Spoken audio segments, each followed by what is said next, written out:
저녁 준비가 한창인 상미 씨. 오늘의 메뉴는 생선구이입니다. 구우실 때 네. 제일 신경 쓰는 게 어떤 거세요? 기름 튀는 거요. 아이들이 확실히 생선이 있어야지 밥을 잘 먹으니까 조금 귀찮더라도 굽는 게 좋습니다. 상미 씨는 생선을 좋아하는 아이들을 위해 하루가 멀다 하고 생선 반찬을 올립니다. 몸에 필요한 영양소를 고루 갖춘 수산물은 우리 식탁에서 때려야 뗄 수 없는 식재료인데요. 생선부터 육수를 내는 멸치와 다시마까지 수산물은 우리 식생활의 단골 손님입니다. 생선 좋아해요? 네, 그래서 어떤 게 좋아요? 저 고등어랑 꽁치 좋아해요. 어떤 맛이에요? 짭짤한 맛. 갈치는 또 엄청 연하잖아. 우리나라 사람들의 수산물 사랑은 남다른데요. 일단 신선도 제일 많이 신경 써서 가장 신선한 생선들을 일단 구우려고 노력하고 있습니다. 아무래도 고단백질을 섭취할 수 있고 그다음에 아무래도 고기 같은 것들에 비해서는 당연히 생선이 좋다라고 하는 인식을 당연히 알고 있기 때문에 아이들한테도 많이 먹이려고 애쓰고 있습니다. 네. 실제로 우리나라 사람들은 1년에 약 60kg의 수산물을 섭취합니다. 이는 전 세계에서 최상위권에 속하는데요. 국내 대형마트 중 수산물 판매량 1위를 자랑하는 이곳에서 새로운 유통의 변화가 일어나고 있습니다. 유통업계에서 저희 전통적인 동해에서는 오징어, 남해에서는 고등어 이런 식으로 정해진 패턴이 있었는데요. 지금은 이 패턴 자체가 완전히 무너진 상태입니다. 그러다 보니 저희는 산지를 좀 더 다변화할 수밖에 없어요. 남해에 국한하지 않고 서해도 가고 동해도 가고 또 동해에 났던 오징어라 하더라도 이제 서해에서도 많이 잡히거든요. 그럴 때는 서해 가서 또 저희가 수매를 해오기도 하고요. 산지 다변화를 해야지 이 대응을 할 수 있는 상황입니다. 우리나라 고등어의 80%를 유통하는 부산 공동어시장. 최근 몇 해간 고등어 작황이 불안정하다 올해는 갑작스레 최대 물량이 터졌습니다. 종잡을 수 없는 물량 변화에 마냥 편히 웃을 수 없는 현실인데요. 기후 변화가 있기 때문에 이 물동량이 수시로 변하기 때문에 요거를 항상 적정량을 좀 어익을 해가지고 입판을 해서 판매를 해주었으면 좋겠습니다. 이곳은 대한민국의 해양 정책을 연구하고 미래 전략을 세우는 한국해양수산개발원. 지금 우리 바다는 어떻게 변하고 있을까요? 지금 연근의 생산량이 우리가 심리적으로 한 100만 톤 정도를 마지노선으로 봤어요. 생산량을. 근데 최근에 이제 80만 톤까지 떨어지는 현상이 발생하고 양식 수산물 생산량도 2017년 이후부터 정체 상태입니다. 지금 어떤 측면에서는 기후변화 때문에 이렇다고도 하고 어떤 측면에서는 어민의 남획 때문에 그렇다고도 하는데 사실 두 가지를 같이 절묘하게 이제 정책적으로 정확하게 바라보고 정책을 시행할 필요는 있습니다. 가장 큰 생산량 변화가 나타난 어종은 오징어. 20년 사이 생산량이 무려 10분의 1로 줄었습니다. 수산물 생산량 변화의 가장 큰 요인은 다름 아닌 수온 변화. 지난해 국립수산과학원의 수온 모니터링 결과는 놀라웠습니다. 우리나라 바다는 이런 전 지구적인 해양 표층의 수온 상승보다 2배 이상 빠른 속도로 상승을 하고 있습니다. 그래서 과거 57년간 우리나라 바다를 관측을 해보았더니 57년 동안 1.58도씨가 상승을 했고요. 같은 기간에 전 지구 해양의 수온 상승 정도는 0.74도씨였거든요. 그거보다 2배 이상 이렇게 빨리 상승을 하고 있다고 말씀드릴 수가 있습니다. 남해는 1.15도씨, 서해는 1.27도씨, 심지어 동해는 1.9도씨까지 수온이 상승했습니다. 우리 바다가 뜨거워지고 있습니다.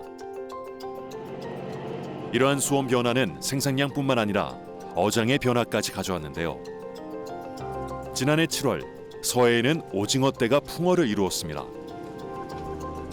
오징어는 동해 울릉도를 대표하는 특산품이었지만 지난해 여름 동해에서 오징어 잡기는 쉽지 않았습니다. 배들은 서해로 향하고 수온이 상승한 동해 바다에는 아열대 어종들이 나타나기 시작했는데요. 수온의 분포 자체도 조금씩 이렇게 북상을 하고 있는 이런 상황이 되는 거고, 그러다 보면 그 특정한 수온에서 살아가는 이런 주요 어종들의 분포, 어장도 바뀌게 되는 현상이 생기게 됩니다. 연안에서 어업을 하는 어민들은 그 변화를 절실히 느낍니다. 어종이 바뀌면서 조업 현장도 위기에 놓였습니다. 지금 기후변화 때문에 옛날에 오징어가 이렇게 축제를 해가지고 오징어 하면 동해안 딱 정해져 있었잖아요. 신진도 쪽에서 이제 오징어 축제를 하고 동해안에 있는 어선단들이 거기 지금 서해안에 가서 조업을 전체 하고 있는 그런 상황입니다. 지금 울릉도나 이쪽 가면 배들이 다 쉬고 있고요. 조업을 포기하고 모든 배들이 지금 서해안으로 이동해가지고 그 어획을 하고 그 고기들이 지금 우리나라에서 지금 산업적으로 풀리고 있는 상태이기 때문에 지금 상당히 우리나라 기후 변화가 이렇게 심한가, 그 해수부나 저기 연구기관에서도 그 어종 지도를 다시 그려야 될 정도로 지금 긴박한 상황입니다.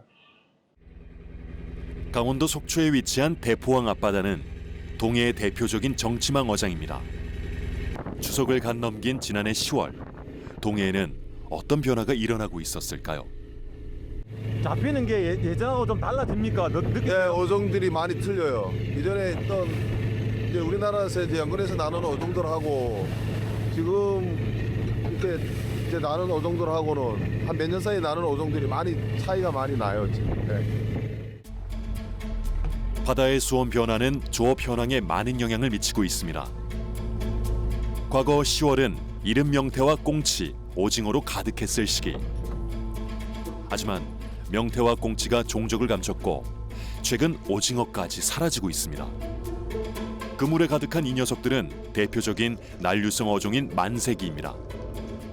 국내에서는 사료에 쓰이는 어종으로 부산, 제주, 울릉도 연안에서 많이 잡히는 어종입니다. 수심 50m에서 크레인을 이용해 그물을 끌어올립니다.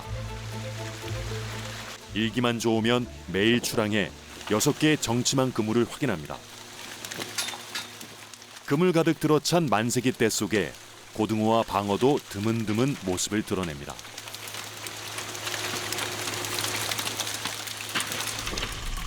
동해의 수온 상승은 제철 어종이라는 말을 무색하게 하고 있습니다. 요즘 대체적으로 어종들이 다 요런 게 주로 많이 나네요.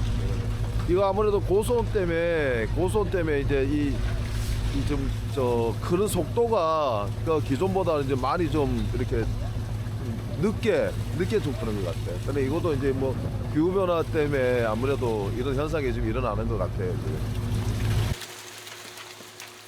동해 어민들의 주요 수입원이었던 오징어와 방어 등 한류성 어종들이 사라지고 그 자리에 낯선 손님들이 찾아오고 있습니다. 그물에 거대한 몸집을 자랑하는 녀석이 걸렸습니다. 바로 대표적인 아열대성 어종 개복치인데요.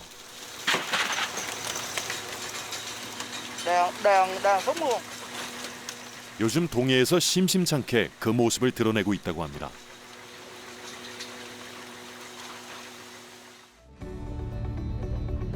어느새 동이 튼 시각. 이른 아침이 되어서도 원흥호의 조업은 계속되는데요.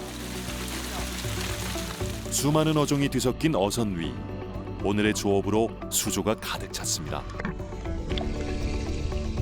숭어, 방어, 고등어 등은 따로 분류를 하는데요.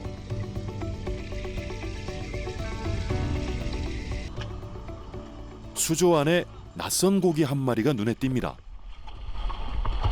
선원 한 명이 감당하지 못할 정도의 크기를 자랑하는 녀석. 결국 선원 2명이 들어올려 정체를 확인하는데요. 선원들도 생전 처음 마주한 어종입니다. 방금 저건 어떤 고기입니까? 저 처음 보는 고기예요. 저거 어떤 고기인지 찾아봐요. 우리나라에서 나는 고기 어종들이 아니에요. 최근에 어종들이 우리나라에서 나지 않는 고기들이 많이 보여요. 다양한 어종들이. 그래서 저희들도 그 어떤 어종인지 좀 이렇게 찾아보고 이래 하거든요. 그래서 그 처음 보는 고기들이 다양하게 많이 나요. 지금의 새벽 조업을 마치고 도착한 대포항. 불과 몇 년 전까지만 해도 동해에서 볼 수 없던 어종들이 가득합니다. 이날 대포항 위판장에는 난류성, 아열대성 어종들이 대거 경매에 올랐습니다.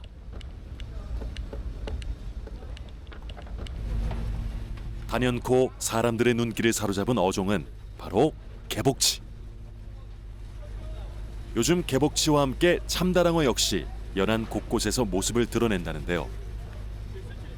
따뜻한 바다의 어종들이 이제 동해연안 위판장에 나타나고 있습니다. 위판장 수조로 이동하는 정체불명의 고기. 선원들도 모르는 이 녀석의 정체는 무엇일까요? 낚시로 가끔 잡혔고 정치망 그물에 걸린 적은 이번이 처음이라는데요. 이건 제 처음 보는 어종이에요. 처음 보는 어종. 동해에서 잘 안 한 번도 잡힌 적이 없어요. 낯선 이 고기의 정체는 바로 날쌔기. 대표적인 아열대 어종으로 따뜻해진 동해 바다의 증거입니다. 기반 시설이 열악합니다. 그래서 올해도 다양한 어종들이 굉장히 많이 났어요. 고수원에 나는 어종들이. 그런데 냉동 창고라든가 이런 게 시설이 없다 보니까 굉장히 이제 억가라든가 이런 것도 제대로 못 받고 또 고기를 바다에다가 대량 버리는 경우도 굉장히 많았었고 해서 지금 동해안에는 제일 시급한 거는 일단은 고기를 잡아왔을 적에 저장할 수 있는 냉동 창고가 필요합니다. 그 보관 시설이 있어야지만 그래도 어느 정도 억가도 좀 받을 수 있고 저장할 수 있는 환경이 조성이 되는데 지금 그런 게 너무 열악하다 보니까 향후에 이런 부분에 대해서 좀 집중적으로 이렇게 기반 시설을 잘 이렇게 좀 만들어 주셨으면 하는 바람입니다. 급격한 수온 변화로 조업 현장의 혼란은 지금도 계속되고 있습니다.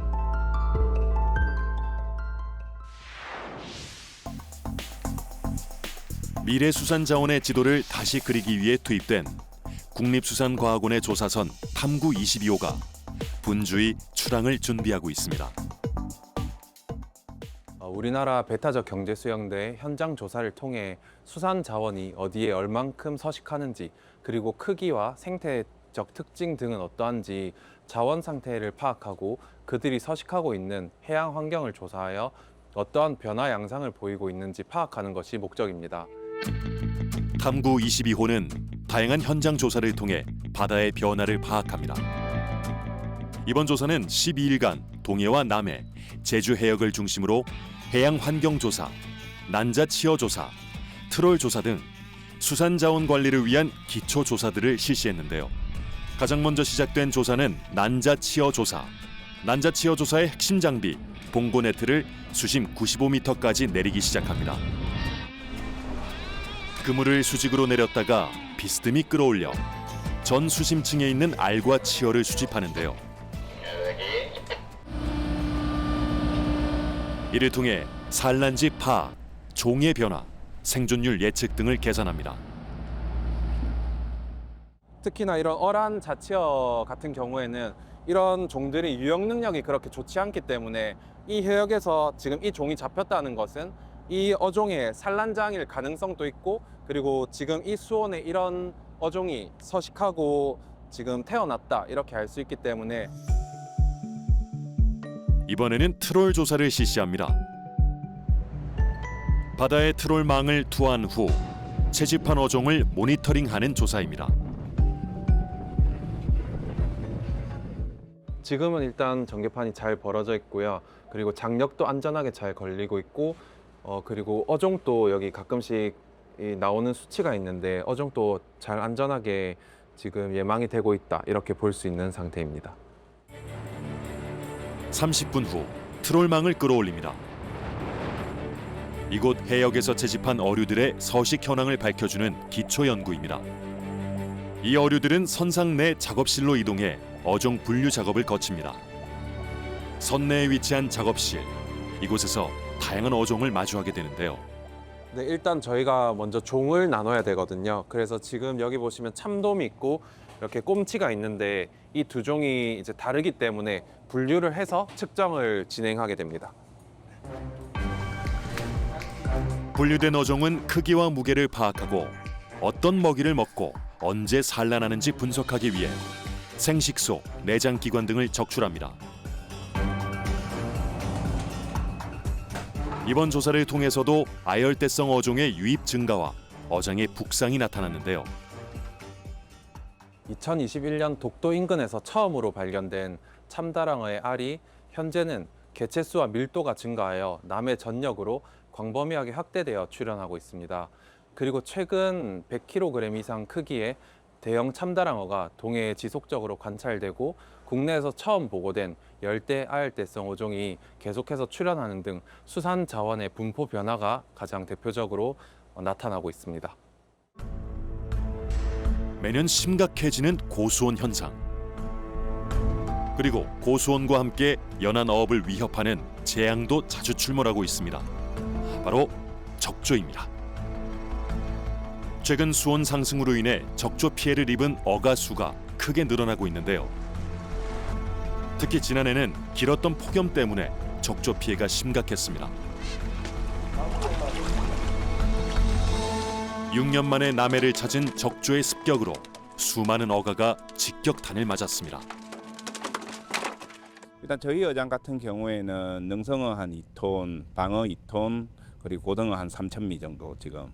어류가 너무 많이 없어지면 이제 뭐 물가라든지 이런 부분도 또 영향을 미칠 것이고, 그리고 여기에 생활하시는 분들이 너무 많으시니까 그런 부분에 대해서 아마 대책이 필요할 것 같습니다. 지난해 9월 남해의 한 참돔 어장. 추석을 앞두고 한창 참돔 수요가 많을 시기에 적조가 발생했습니다. 인근 어장을 비롯 90만 마리의 참돔이 폐사했습니다. 출하를 앞두고 있어 어민들의 허탈감은 더 클 수밖에 없었는데요. 한겨울 되면 참돔이 한참 제일 잘 나갈 때라. 그런데 이제 이런 현상이 생기지. 어떻게 보면 방법이 없죠, 뭐. 전멸로. 적조 피해는 어류뿐만 아닙니다. 경남 고송의 한 가리비 양식장은 고수온에 따른 비산소 수계 현상으로 가리비가 전부 폐사하는 피해를 입었습니다. 한해 농사가 곧 생존권으로 이어지는 만큼 양식 어민들의 한숨은 깊어만 갑니다. 한 해가 가면서 고수온이나 비산소로 인해 가지고 이 젊은 친구들이 계속 들어와 가지고 어업에 종사를 하고 있지만은 여태저기 키워 가지고 이래 가지고 조그마한 새끼 때부터 키워 가지고 이렇게 키워 왔는데 갑자기 이 비산소가 가지고 다 죽어버리니까 지금 젊은 친구들이 많지만은 어떻게 말을 할 수가 없습니다. 적조는 대부분 전남 고흥 앞바다에서 발생하는데 매년 초여름부터 해양 모니터링이 집중적으로 이루어지고 있습니다. 남해 같은 경우에는 수심이 비교적 얕고 그리고 수계도 좀 안정화돼 있고 그 여름철 수온이 적조생물이 성장하기에 굉장히 좋은 수온 조건이 형성되어 있습니다. 그래서 적조생물이 초기 발생을 하기 아주 좋은 환경이고 고흥 나로도 인근에서 적조생물이 발생하는 특징이 있습니다. 탐구 7호는 적조 경보 발령을 위해 해당 해양의 상태와 플랑크톤의 분포를 분석하는데요. CTD 장비를 이용해 수질을 자동 분석합니다. 바다가 적조 생물이 살기 좋은 환경인지 확인하기 위해 수심 5m 간격으로 바닷물을 취수합니다.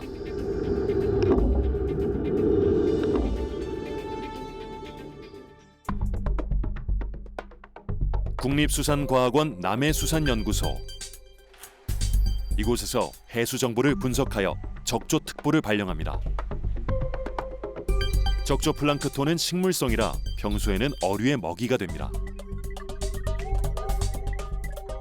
수십 종의 적조 플랑크톤 중 대표적인 코클로디니움은 고수온과 일조량에 따라 그 수가 폭증하면 양식장에 치명적 위협이 됩니다.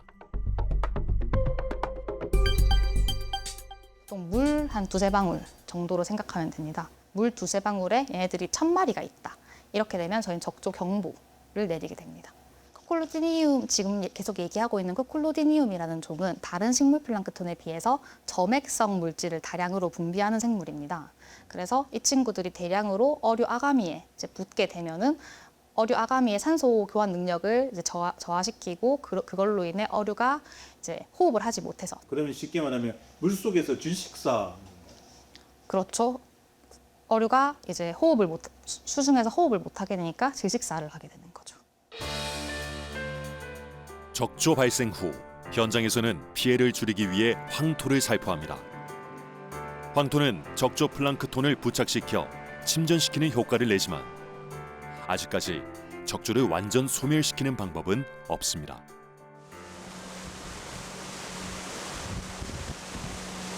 세계시장 점유율 1위를 기록 중인 효자 상품 김. 하지만 최근 생산량이 급감한 탓에 어민들의 시름이 깊습니다. 지금 이 작업을 하고 있는 시기가 우리가 흔히 말하는 한물거리, 보름 정도가 더 딜레이가 작년보다 된 상황입니다. 수온이 높아서? 예, 그렇습니다. 육상에서 기른 김 종자를 바다에 옮겨 심을 때는 수온이 22도보다 낮아야 하는데요. 지난해 여름 기록적인 폭염으로 바다가 들끓자 채묘가 늦어진 것입니다. 마이 정부에 이래 건의를 해왔던 부분이 일본도 지금 나름 알아보면 고수온에 적응할 수 있는 종자 개발, 우리도 지금 빨리 고수온에 적응할 수 있는 종자 개발이 제일 시급하다. 우리나라 깁이 또 세계적으로 차지하는 비중이 상당히 높기 때문에 원초는 사실 대한민국이 중국, 일본 3개국의 김 생산을 하지만 대한민국이 1위다 보니까 더 정부에서 관심을 많이 가져주면 고맙다고 생각하죠, 어민들은. 어업 현장 곳곳에서 고수온 피해가 점점 심각해지고 있습니다. 이를 해결할 방법은 없는 걸까요? 경남 통영의 한 고등어 양식장. 이곳에서는 치어를 잡아서 가두어 기르는 축양 방법을 이용하고 있습니다. 전체적으로 약 30헥타르. 마리수로 따지면 몇 마리 정도 있습니까? 지금 우리가 고등어 들어있는 가두리는 전부 5케이지 들어있으니까 현재 있는 게 약 한 20만 마리 이 정도. 이곳은 2001년 우리나라 최초로 고등어 양식을 시작한 곳인데요. 늦봄에 잡은 어린 고등어를 이듬해 5월까지 케이지에서 키워 전국으로 유통하고 있습니다.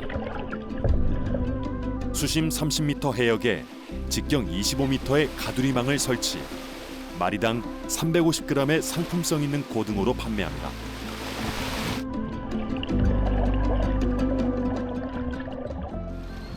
네, 지금 손에 원래 두 번 줘야 되는데 시간 여건상 한 번 줍니다. 양이 얼마 정도 될까요? 그거야. 한 번 줄 때 우리가 한 가두리에 한 1.5톤에서 한 2톤 한 가두리야.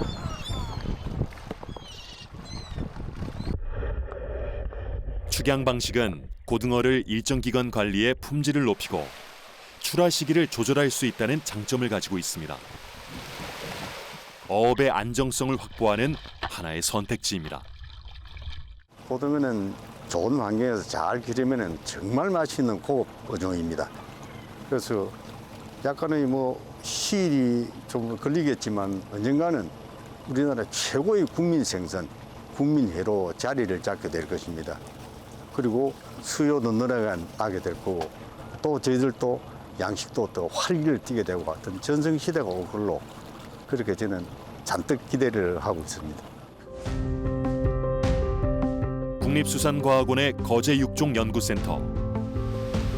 이곳에서는 고수온에 강한 어종 개발이 한창입니다. 고등어와 함께 국민생선으로 불리는 넙치. 이 녀석은 일반 넙치보다 성장 속도가 30%나 빠른 킹 넙치인데요.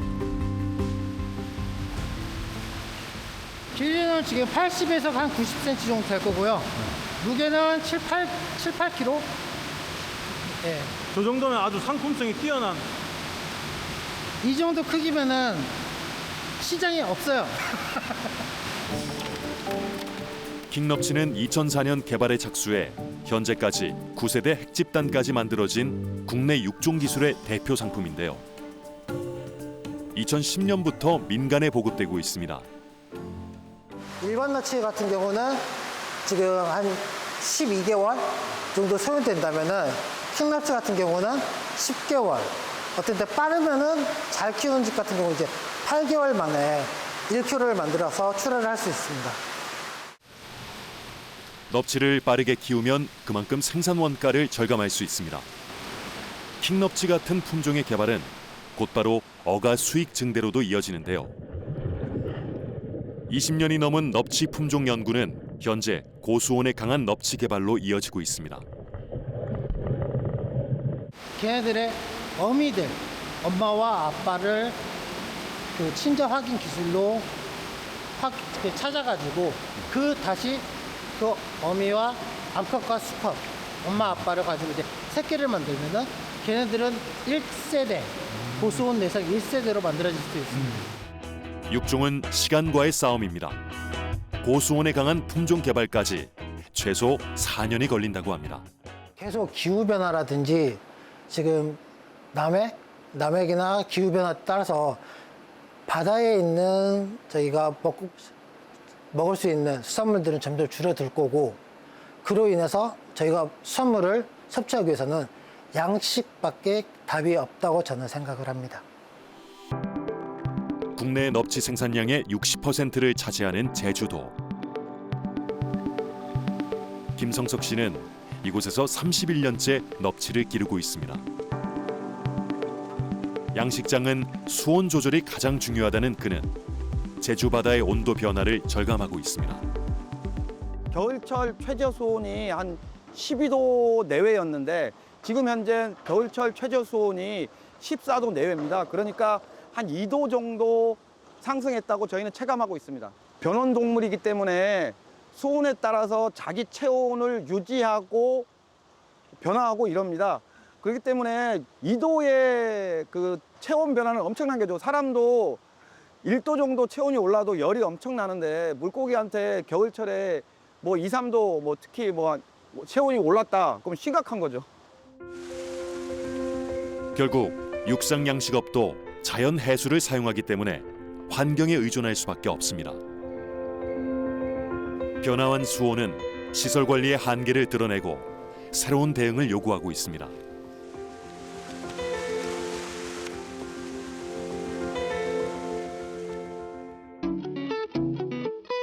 제주 서귀포시에 위치한 제주도 해양수산연구원. 이곳에서는 고수온에 강한 대체 어종 개발에 힘을 쏟고 있습니다.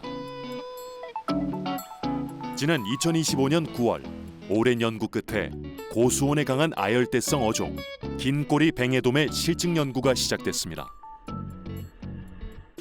자연산 한 4, 5년 정도 생된 자연산을 저희가 포획해와서 현재 저희 연구원에서 지금 성숙 유도 하는 데만 한 4, 5년 정도 시간이 걸렸습니다. 그래서 지금 한 7, 8년에서 한 10년 정도 현재 된 이 개체들입니다. 긴꼬리 뱅에돔과 함께 말쥐치도 고수온 대체 어종으로 개발 중이라고 합니다. 양식 대상종의 양식 기술 개발이 성공하더라도 가치가 없으면 민간 양식장에서는 양식을 하지 않습니다. 긴꼬리 뱅에돔과 말쥐치가 고수온에서도 양식이 가능할 것으로 저희가 판단하는 것뿐만 아니라 제주도 내에서 현재 긴꼬리 뱅에돔 말쥐치의 고급 횟감으로 쳐주고 있고 조림, 물회 등과 같이 다양한 방면에서 현재 수요로서 제가 계속 지속적으로 사용하고 있는 어종이고, 이런 이유들 때문에 이 두 어종을 선택하게 되었습니다. 새로운 대체 어종을 개발하는 것은 결코 쉬운 일이 아닙니다.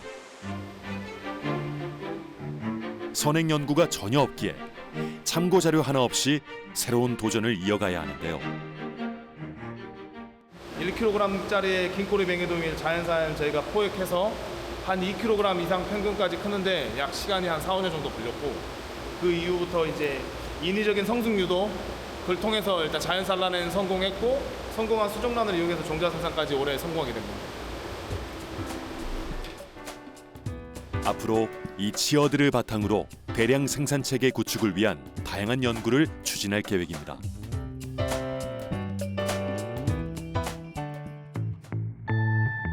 국립수산과학원 산하의 제주도 아열대 수산연구소.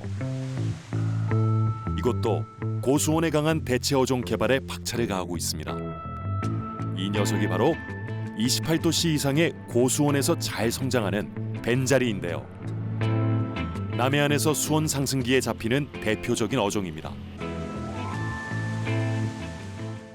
저희가 2021년부터 양식 기반 연구를 수행을 해보니까 이 벤자리가 수온, 고수온에도 강하고 그리고 염분, 저염분에도 강한 환경 변화에 강한 어종임이 발표돼서 저희가 고수온 대형 품종으로 지금 개발하고 있습니다.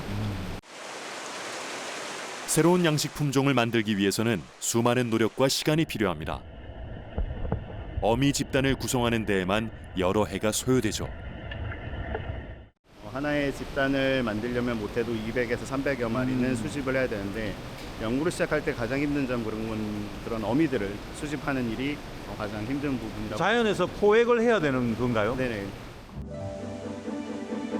이곳은 또 다른 대체 어종 참조기의 어미 집단이 있는 수조입니다. 참조기 양식 연구도 올해로 7년 차에 접어드는데요.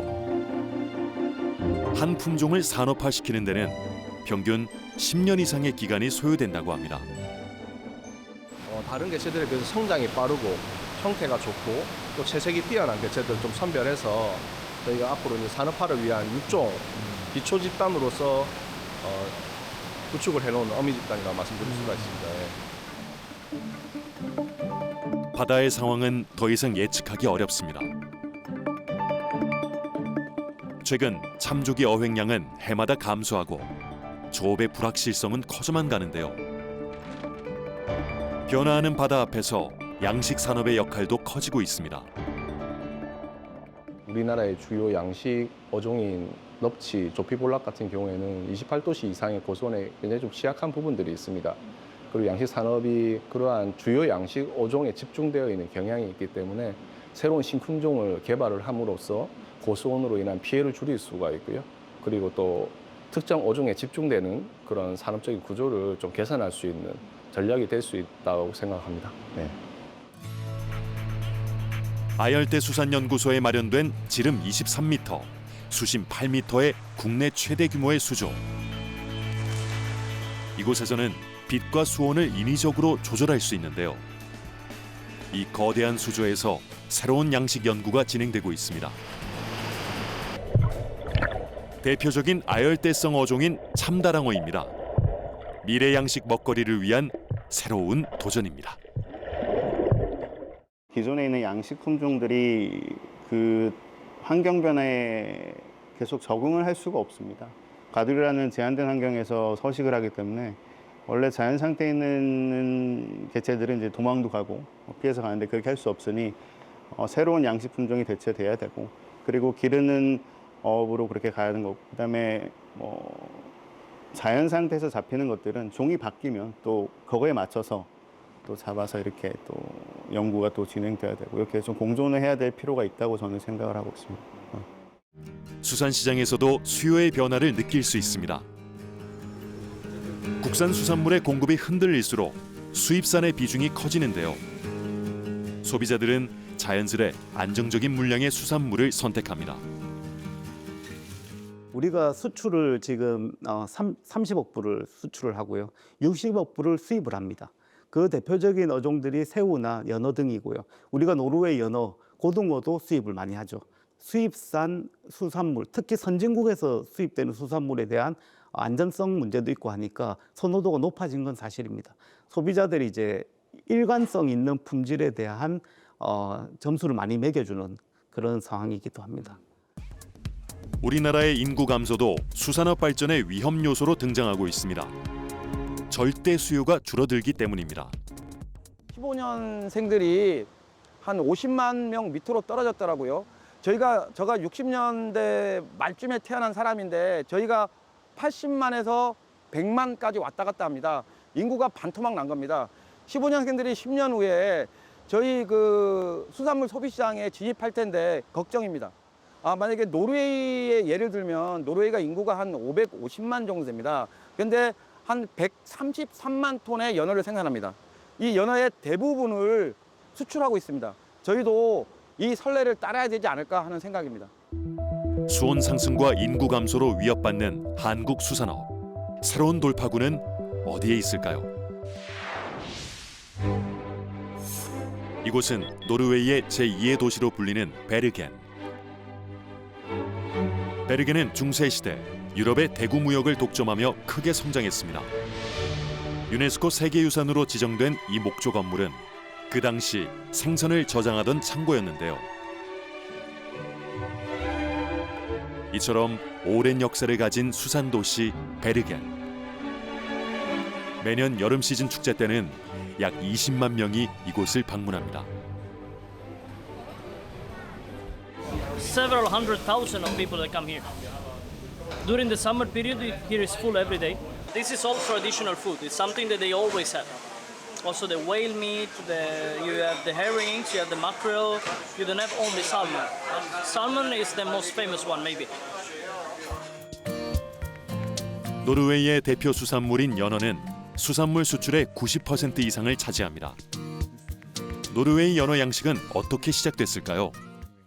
Because salmon has always been a very esteemed fish, a very high quality food, and very expensive. Also, 100 and 200 years ago, it was and it was very small cages in the beginning. You could make, farmers made them themselves from wood with barrels or other styrofoam under it for flotation, and then they had a net inside. We know about making nets there because you have a fishery where they use nets for seining and catching herring and mackerel.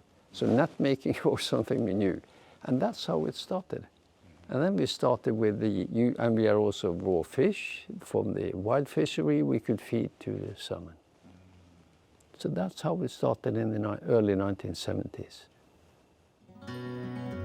특히 노르웨이의 피오르 해안은 수온이 일정하고 파도가 완만해 연어 양식의 최적의 조건을 갖추고 있습니다.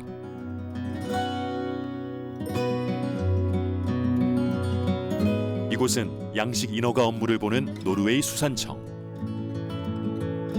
연어는 노르웨이 경제에서도 중요한 역할을 하고 있는데요. Well, it's around 5.8% of the export value. So it's combined with wild fish, it's the second largest export business. But actually it means much more because we have the rain export, but we also have the industry around it with all the technicians and industry developing knowledge, technology, all the science and everything around. So it's a really a big and important part of the Norwegian economy. Yes. 노르웨이 양식업의 성공은 엄격한 허가 정책과 관리 시스템이 뒷받침하고 있습니다. 특히 눈길을 끈 건 신호등 관리 시스템인데요.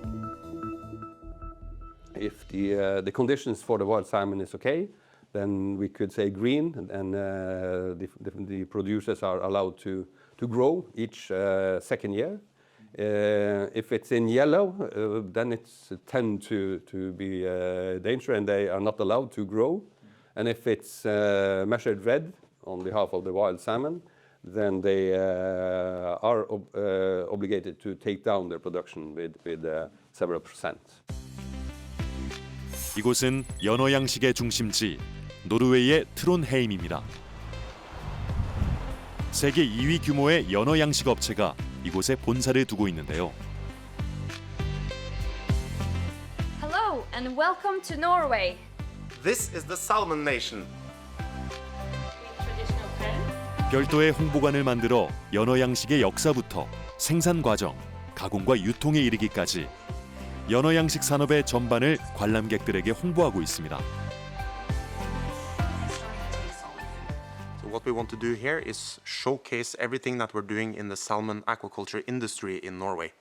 What we want to do is we want to tell everyone about what we're doing, so be very transparent and open about our operations. And it's both for educational purposes, so to grow the overall understanding of the industry, and it's also kind of a community engagement service, so to interact with the general public coming here in the coastal communities as well. Yes. 그렇다면 실제 연어 양식장은 어떻게 운영되고 있을까요? 이곳은 트론헤임에서 차로 2시간 정도 떨어져 있는 연어 치어 양식장입니다. 수정된 연어알을 가져와 250g의 치어로 키우는 육상 양식장입니다. Yeah, what we have to have in mind is that the fish have the same temperature as the environment. That means that the fish grow faster on a higher temperature and slower with colder temperature. So the growth rate varies depending on the temperature.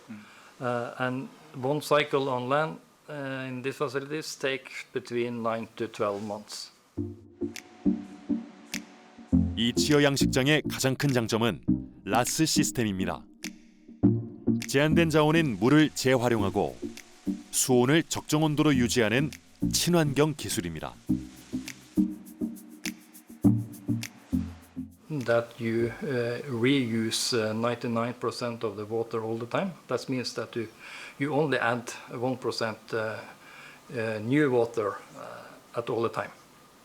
And how we do that is of course that we have to clean the water. We let the water go through a biological filter, which is bacteria that's convert ammonia to nitrate at the end, and that is not poisoning for the fish. We do every 20 minutes. So all the water is changed between 30 to 20 minutes in the tanks. 이렇게 9개월 정도 키우면 연어는 바다로 나갈 준비가 됩니다. 연안에서 5분 정도 떨어진 곳에 위치한 연어 가두리 양식장으로 향합니다. 이곳의 시설은 어류 복지, 환경 영향, 사회적 기준 등에 따라 ASC 인증을 받았는데요. 이는 지속 가능성 분야에서 최고 등급의 인증입니다. Salmon is something that Norway is recognized for internationally also now, right? We have made a very big impact globally with regards to the salmon market, and with sushi becoming very important as well and popular, salmon is very, very important for Norway and a huge trademark for us and a part of our national pride as well. 가두리 양식장 안에는 약 15만 마리의 연어가 사육 중입니다. 노르웨이 연안은 연중 15도씨 이하의 낮은 수온이 유지되어 연어 양식의 최적의 상태를 유지한다고 합니다. Here we have very stable temperatures in Norway. We have cold, oxygen-rich water, which is low in pollutants as well. So we have optimal conditions for salmon farming here. 가두리 양식장 내에 마련된 모선에서 양식장의 모든 것을 원격 관리합니다. 수중 카메라와 연동된 자동화 시스템을 활용해 연어 상태를 모니터링하고 사료 공급까지 원격으로 실시한다고 합니다. So you can see all the fish. You can look at the environment, any feed, the health of the fish. We have the temperature and information about the camera. So this is the monitoring system for the fish farms. 노르웨이는 천혜의 자연 환경에 엄격한 환경 정책, 첨단 기술이 더해져 세계 연어 시장을 석권하고 있습니다. 그리고 이곳은 연어를 연안에서 키우는 것에서 그치지 않고 한 발짝 더 나아가고 있는데요. 북대서양의 차가운 바다 한복판에 해양 양식장을 가동하고 있습니다.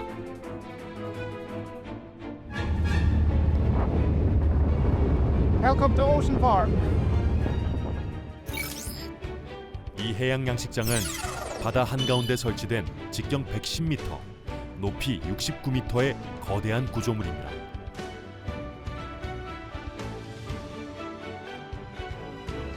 2017년 세계 최초로 선보인 연어 해양 양식 시설입니다.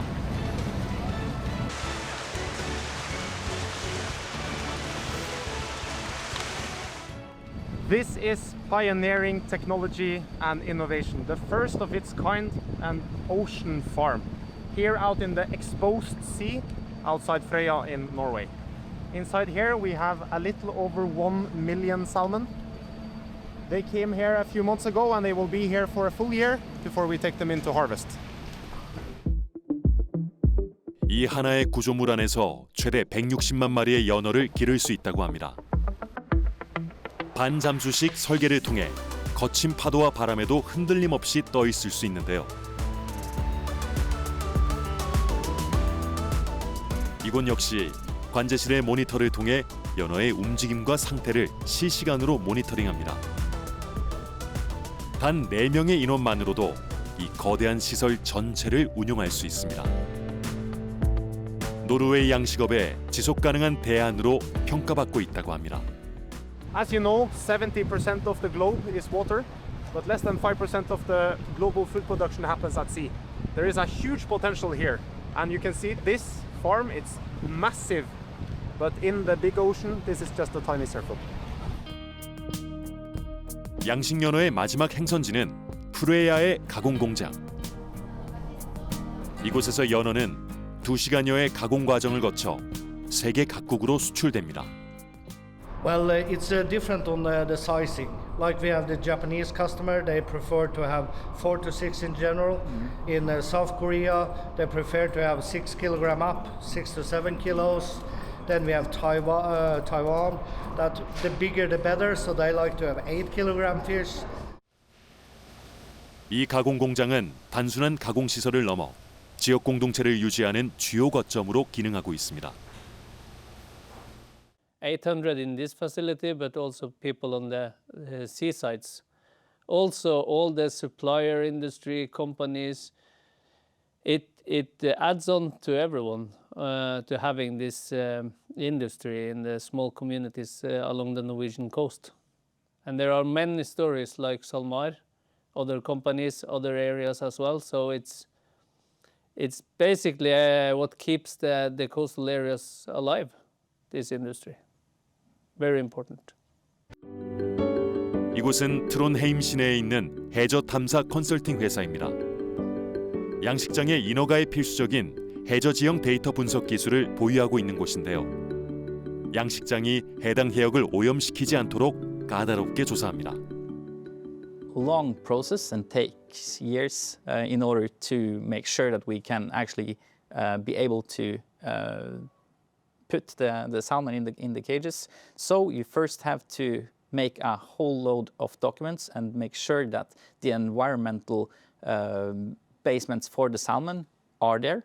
And if we are then making application over to the government, it will be spread out to different kind of directorates and make sure that everything is okay. And then maybe after 2 to 4 years, you will in the end get the approval for a salmon's farming site. 양식의 지속 가능성을 위해 정부의 철저한 관리 속에 양식업이 이루어집니다. One of the reasons why this is so we are having really high requirements here on the governmental side is because we have to make sure that everything is okay in order to take care of the future generations. So the future generations is really important for Norway and also for EU in general, that we also take care of them. So we make sure that the farming or anything that the human being is making, everything that we are making in the sea, we have to make sure that everything is done in the environmental friendly way. And this going to be okay for also the future generations. That is really important. 천혜의 자연 환경과 이를 뒷받침하는 기술, 그리고 지속 가능성에 대한 사회적 합의 속에서 노르웨이의 양식업은 꾸준히 성장해 왔습니다. 그 결과 노르웨이는 지금 세계 양식업을 선도하고 있습니다. 우리나라를 대표하는 수산물 업체 부산 가공공장. 이곳은 철저한 위생관리 속에서 수산 가공식품을 생산하고 있는데요. 이곳의 주요 품목은 바로 원양어선으로 잡은 참치. 이곳에서 원양 냉동 참치가 매일 하루에 25톤 정도 처리됩니다. 세계 각국의 소비 형태에 따라 맞춤 형태로 가공되어지는데요. 이렇게 손질된 참치는 각국의 식탁으로 향합니다. 그런 사이즈별, 형태별로 이제 오더를 받습니다. 그러니까 뭐 40kg 이상 되는 원어로 노인 형태로 해달라, 뭐 15kg 이상 되는 원어로 뭐 스테이크 형태로 해달라, 이런 식으로 그게 떡치마다 요구하는 사양이 다 다릅니다. 거기에 맞춰서 저희가 가공해서 판매를 하고 있습니다. 우리나라에서 연어 수요가 늘어나자 이 업체는 노르웨이, 칠레산 연어를 수입해 필렛과 훈제 연어 형태로 국내 소비 시장에 판매하고 있습니다. 원산지를 넘어 수산물의 안정성과 품질이 더욱 중요해지고 있는 요즘, 우리 수산업의 가치도 더욱 강조되고 있습니다. 국내 수산물은 자연스럽게 생산을 많이 할 수 있도록 노력은 해야 되는 거고, 거기에 부족한 부분들은 안정적으로 수입할 수 있도록 만드는 것도 중요한 일입니다. 포기해서는 안 된다. 포기해서는 안 되는 거죠. 자원이 희귀해지면 희귀해질수록 그 공급망에 있어서의 안정적인 공급망이 굉장히 중요합니다. 그래서 이걸 절대 포기해서는 안 되죠.